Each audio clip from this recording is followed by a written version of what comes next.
Hello, and welcome to another fine episode of the Do Something Indie Show. I'm your host, John Schmitz. And in studio tonight at the lovely Chateau de Mars Hill, I have a special guest that is out there doing something for others. And this guy, this is going to be a lot of work, but it's going to be for a really great cause. And I've been really pleasantly surprised about how many people are actually just doing things just out of the goodness of their hearts. So, hey, let's get to that interview and see what this guy's about and see if you can help him out in his effort to do something for someone else. So let's look at this clip. Hi, this is John Schmitz for Do Something Indie, and I have yet another special guest in studio here. And this one, this is one that next to my heart because I was actually in his position about 3 years ago trying to do this thing. So I'm going to let him introduce himself and tell you why he's here at the Chateau de Mars Hill today. Thank you. So my name is Shawn Meier, and I am running for the Man of the Year, which is a fundraising competition for the Leukemia and Lymphoma Society. So basically, the reason I got involved with this in the first place, John, I had a person really close to me at Ball State. I was in a fraternity at Ball State, and she was our house mother and was like a second mom to all of us. Well, she ended up passing away from a 5-year battle with multiple myeloma on October 21st. And the next day, less than 24 hours after that, I got reached out to by a former coworker who had no knowledge of that happening and said, hey, I've nominated you for this competition to raise money for blood cancer. And I thought, man, if this isn't somebody, saying something to me, calling me to serve, I don't know what is. So I accepted, and I'm looking forward to the race. Yeah, when stuff like that happens, it's like you almost feel like better not say no, because if anybody knows scripture, Jonah said no, and he ended up in the belly of a whale. So I always say, well, you don't want to come out smelling like a fish, so you better go the first time you're asked. So give us what the Man of the Year is. Give us some background on what that is, and how it works, and what some of the dates are. Yeah, so the campaign is basically a 10-week fundraiser. So if you think about it, me running for Man of the Year, every dollar is a vote for me. So my job is basically to go out and use my network and raise as much money as I can for the Leukemia and Lymphoma Society. Now, what's interesting about the campaign is they kind of have 3 prongs that they focus on. So one is the research side, right? Going to find better ways to cure and fight cancer. The other 2 are advocacy, so basically sending people to Washington to fight for patient rights and things like that. And then, of course, they have the support and the services side of things. So basically, families that are going through this and maybe don't have the financial means to take care of what they need to, whether that's traveling long distances or just different, medical treatment support, they're basically there to provide those funds. And that's actually where a larger portion of the money that people donate goes to the services side. Yeah, and these Man of the Year are in all different areas of the country, and this is their big fundraiser on this. And I was actually in this competition 3 years ago, and I was in there for my friend and then business partner, Tony Adams, and he had a rare kind of blood cancer that was, if he could get rid of this certain gene, then he was cured of it. And he would get so close. And I'm in masonry, which is hard work, and it just was wearing him down. So he had to, change his life around. But he's living with it, and I think a lot of that is because of the R&D, absolutely, and the support group that comes from this. So this is definitely a good cause, and it can be fun too. So are you really looking forward to absolutely making this go? Yeah, we've got a few things planned. Obviously, we're going to utilize some of the services that LLS provides, which is, we'll do like a snail mail campaign. We'll be sending emails, using social media to post and let people know about it and ask them to donate. But we're also encouraged to do some different events if we'd like to. So one of the things that I'm partnering with Circle City Athletics, which is like adult intramurals here in the town, and they have a pub crawl on March 14th. So basically, any ticket purchase for our group, which is the red group, LLS group, they'll donate $5 from each ticket. We're also going to do a my dog's going to get in on the mix, and so we're going to do a little 21st dog years birthday party for my dog, and invite people out and ask them to kind of donate to the fundraiser. So there's all kinds of fun things you can do. This actually all wraps up on May 9th at the kind of grand finale gala, and at that event they sell tickets for it. There'll be about 1,500 people there, and they'll be doing a silent auction and a live auction. So we're obviously going to be looking for items to be donated that we can auction off at that event as well. So there's lots of ways to get involved, and we'll be trying to utilize all of them. Yeah, well, and so how many competitors do you have? I don't know the total number, but Okay. I know that this year is the best year that they've ever had for candidates. So I think there's close to, I don't remember if it was 20 or 30 Holy men cow. running.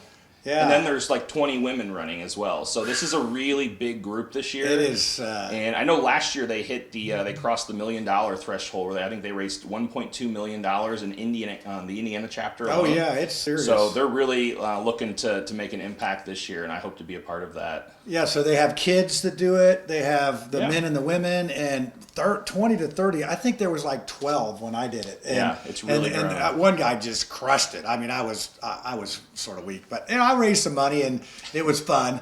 But it's like a second job, and I know when you do that, and it kicks off on a couple days from now. So it's the 26th today. So the 28th of February is when it actually kicks off. So you're getting a jump by Yeah, getting this show out there, absolutely. and I don't know if the other people are going to get us be on the Do Something Indie show. I mean, that's like going to put you probably an unfair advantage, I would say. Hey, I will take an unfair advantage when it's for a good cause. Yes, so, Leukemia Society, this is one of the, a lot of those dollars go right to this. I mean, this is one of those fundraisers. Yeah, they cost a couple dollars, but they raise well over that. Now, we sort of have something in common, like Chirp Chirp. That's right. Ball State, chirp, chirp. I mean, I'm just a couple years older than he is. Now, when did you graduate from Ball State? I graduated in 2009. I should have graduated in 2008, but I decided to take the old victory lap one more year. Couldn't let go. It's fun at Ball State to do that. So I graduated in 85, 86 area. So, yeah, there's a few years now.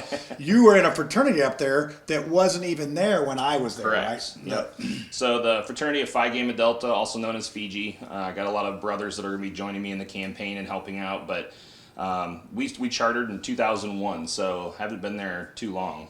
Coming up on our 20th anniversary. Actually. Yeah, we actually closed our house on 2004, and it was torn down. Now the chapter's come back, but we still don't have a house. So it's sort of flip and flop here how that happens. But I find that I've had some Ball State folks on here, and it seems like, I mean, I don't know about you, but I really think Ball State is the best university in Indiana. I don't want to offend anybody watching that might donate, but I tend to agree with you. I think Ball State gets overlooked a lot because you've got IU, you've got Purdue, Notre Dame, Butler's made resurgence, Notre Dame. Like, but when you start looking, even academically, when you start looking at the performance of all of the schools, Ball State has a number of nationally ranked programs.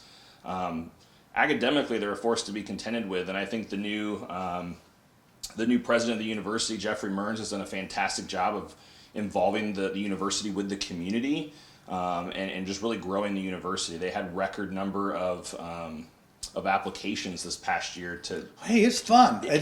Keep it a secret though. I don't want to, I don't want to flood I think the the place. secret's out already. Yeah, but I enjoyed my time up there, and the chirp chirp comes from the scramble light, and you probably it's still there. Yeah. But back in the day, it was a bell, and it was you had to get across there. Now it's like you can't be running over people, so it's a lot more tame than it was when I was there. So. Well, let's tell the people, give us your website, your information on that, and I'm going to post this as well at the in the interview. So how would people? Have you had that set up yet? Yeah, we're in the process of getting it set up. We can't actually raise any of the funds until the campaign starts. So basically, the next day or so, that'll all go live, and you'll have the link to be posted on the green screen back here. So. When that goes out, we'll be able to share that, and you guys will be able to go to that site and donate whatever you feel like you're comfortable with donating. A couple of things I wanted to highlight too is, there's not many people who haven't had some sort of connection to cancer, unfortunately. Whether it's somebody who has passed or is still fighting with it, a lot of us have dealt with a family member, a friend who's gone through it. And obviously this organization is helping, and I know this is geared towards blood cancer, but one of the great things that I've learned about the Leukemia and Lymphoma Society is because the means of the cancer, meaning it's in the blood, is easily accessible, it makes it easier to research. And a lot of the progress that has been made with blood cancer research has led to new cures and treatments for all different kinds of cancer, as well as multiple sclerosis and diabetes. So donating to this isn't just helping blood cancer, it's helping anybody with just about any type of cancer and other diseases. So this is a great organization to donate to just because of the far-reaching capacity of the organization. Yeah, and from experience, I can attest that these dollars go to the cause. There's some things out there that they have a lot of overhead and they pay a lot of people and some stuff trickles out, but this is definitely one of the ones. And I think that's why you're able to raise $1 million, Absolutely. and I think with the group that you're talking about there, this could be a record year. So, I just met you through this process, and I can tell you're going to be a guy that's going to get something done. I hope so, with your help. Yeah, that's right. And you got to have some dollars, and this guy looks like a guy that's going to work at it. So support him, 5, 10, 15, 20, whatever it takes to help that. And if you want to go to the gala, then go to it, because they do need people to bid on silent auction items, and it's a good meal. And now, are there tickets to this to get in, or is it just basically you sign up and give us a little bit about that? Yeah, I mean, like with a lot of these fundraiser dinners, the tickets are a little on the pricier side, but all that money is going to the cause. So there will be tickets available. And at that gala is where they'll also have the silent auction, so there'll be items for you to bid on there if you want to take something home. There'll be a live auction, which is a lot of fun. So it's a really, from what I understand, obviously I haven't been to it yet, but from what I've seen in some of the videos, it's a really emotional experience. I mean, a lot of laughs, there's a lot of tears that get shed, but it's all comes together for the greater good and supporting this organization and what they're trying to do. Yeah, and they'll be who you're running for. You'll have some pictures up there in the story. So, but it's not all, it's really a celebration, of these folks' lives. Some of them are still alive, some of them have passed, but it's just a good evening to get out and for a good cause. Yeah. So, Shawn, I appreciate you coming into the lovely Chateau des Mars Hill studio, and I know you'll be affected for the rest of your life being in here at the studio. So, it's not everybody gets to come in here. So, Hey, I feel grateful and privileged, but no, for real, thank you for having me on the show. This is just one more way to get the word out there. Whether you donate to me or another candidate, please give what you can, but preferably to me. Yeah, that's right. Shawn Meier. That's the only one you need to just put your blinders on. Shawn Meier, Shawn Meier, Shawn Meier. So there you have it. Another guy that's doing something. I mean, how much you getting paid for this? Big fat zero. Oh, yeah, but the experience is going to make up for it. It's the satisfaction that comes from serving. And that's how you get on the Do Something Indie show. You just do something out of the goodness of your heart for the community. You fit the bill, and you're in the club. So, hey, thanks for tuning in. And, hey, stay tuned for the next Do Something Indie show, and we'll see who else is doing some good things for our community. See you later. Well, I knew I was just going to like this guy just because of the school he went to, and I do believe that Ball State is the best school in Indiana, so no offense. But I really love this guy's enthusiasm and his passion. I think he's going to do a really nice job doing this. So if you can help him out, get some of this information down here. Let's get some money in there. He needs dollars count for votes, dollars count for votes. And it's all for a great cause. Thanks for tuning in, and we'll see you next Wednesday at 8 p.m.